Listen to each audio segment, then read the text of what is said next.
Allez, tout autre chose, Gérard. Alors là, c'est un événement, hein, c'est vraiment au niveau historique.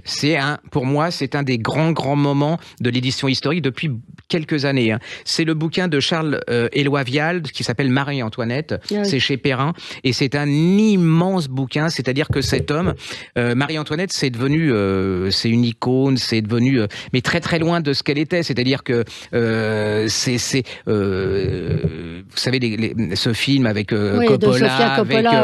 Voilà, tout est en couleur, elle n'est que futilité, voilà. Bêtise, consommation, enfin voilà, c'est vraiment loin. Et puis alors, et puis en plus c'est une des reines les plus clivantes, c'est-à-dire que on aime ou on déteste, c'est-à-dire que si on est républicain, voilà, et puis voilà. Et lui, il va parce qu'en fait, on met dans cette femme ce qu'on veut, y voir à chaque époque. Puisqu'on essaye de vous raconter voilà, à chaque fois. Alors que lui, il va ne tenir compte que des gens qui l'ont connu. Il va pas essayer de pénétrer dans ce qu'elle a dans sa tête, mais dans ce qu'elle était vraiment. Et là, on va découvrir un autre personnage. Là, c'est une histoire tragique, hein, parce que, enfin, quelque part, elle a 16 ans, elle arrive en France, c'est une petite jeune fille. Elle s'est toujours amusée à Schönbrunn en Autriche. On lui a pas appris à être reine, à quoi que ce soit. Elle arrive chez des vieilles, enfin, c'est-à-dire que la cour de France, tout est codifié, c'est vraiment terrible quand vous êtes jeune. Elle tombe sur un homme qui a 19 ans, il est peut-être grand, mais il est un peu il n'est pas si neuneux que ça, parce que quand on verra dans les biographies, mais sexuellement, tout ça, il n'est pas dégourdi. Lui, il aime la chasse, elle aime s'amuser, et la meilleure façon de s'en sortir, parce que sinon, elle va s'amuser, c'est-à-dire que elle va aller au bal, et là, on va se rendre compte que donc on caractérise cette femme, les bals, c'est très peu d'époque d'un très peu de temps par rapport à sa vie. Et puis le roi va mourir et puis ils vont devenir voilà. Et en fait, elle a une pensée politique. C'est une femme intelligente, hein, malgré la caractéristique, les caricatures qu'on a pu et les clichés qu'on a donné d'elle.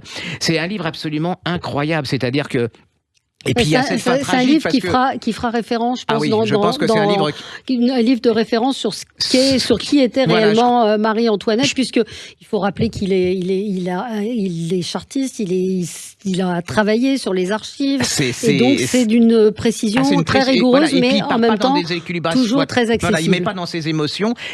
On sent cette femme. Et puis alors comme il dit, c'est soit pour elle, c'est soit la femme bonbon rose qui dépense des fortunes. Pareil, les fortunes, ça pas été voilà, et soit la femme mère voilà qui perd son enfant et tout, et là il va tout décrire. C'est absolument, moi j'ai été fasciné par ce roman. Si vous êtes fou d'histoire, il faut absolument que vous lisiez, parce que mais la somme de travail, j'ose même pas y penser. Mais c'est pas parce que vous pensez connaître Marie-Antoinette qu'il faut pas le lire, au contraire, vous allez découvrir. Parce que là, vous allez vous prendre, moi je m'en suis pris, ça m'a énervé, hein, parce que moi j'aimais bien le film de Coppola, j'aime bien le livre de Stefan Zweig, j'aime bien ça, et là vous découvrez une vraie femme, enfin une femme à part entière, avec toute sa faiblesse, toute sa richesse, l'amour, hein, parce qu'elle a été vraiment amoureuse de Fersen, parce qu'il y a eu ça aussi, on découvre avec Fersen, mais là il tombe pas dans la midinette, il parle vraiment de cette femme, c'est le seul moment de sa vie où elle a pu être elle-même, parce qu'elle a jamais été elle-même. En plus, c'était une femme triste, elle a toujours été seule, alors qu'elle était accompagnée plein de gens. Allez-y, c'est vraiment et c'est lisible, hein. Et puis ça vous rapprend, vous comprenez mieux la Révolution, vous comprenez mieux cette époque, tous les gens qui l'ont. C'est vraiment un chef-d'œuvre, hein.